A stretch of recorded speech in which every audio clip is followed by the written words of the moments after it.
மட்டும்தான் நட்டுருக்கோம். வெண்டைக்காய் மேலே வந்துடும் இதுக்கு, அதுக்கப்புறம் துளுக்கும். ஸோ இதை கூடவே நட்டுடலாம்.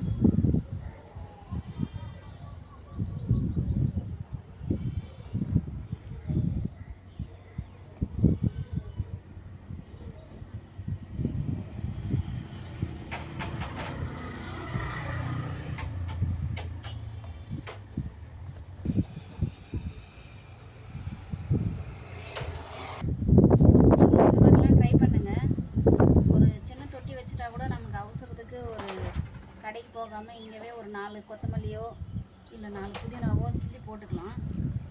ஒரே ஒரு சின்ன பேக்கில் நீங்கள் நட்டு வச்சிட்டிங்கன்னா கூட போதும். ட்ரை பண்ணி பாருங்கள். இது எல்லாமே முளைச்சி வர வரைக்கும் தண்ணி சல்லுன்னு ஊற்றக்கூடாது.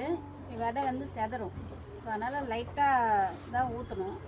தெளிச்சிக்கலாலும் செதறும். நம்ம வேறு ஒன்று இது ஊற்றுற மாதிரி வாங்கிக்கலாம். அதுக்கு முன்னாடி இது நம்ம யூஸ் பண்ணிக்கலாம்.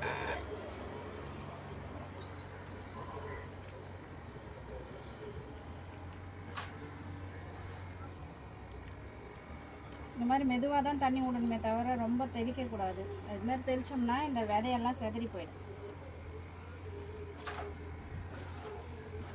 லைட்டாக இந்த மாதிரி ஊற்றிக்கலாம்.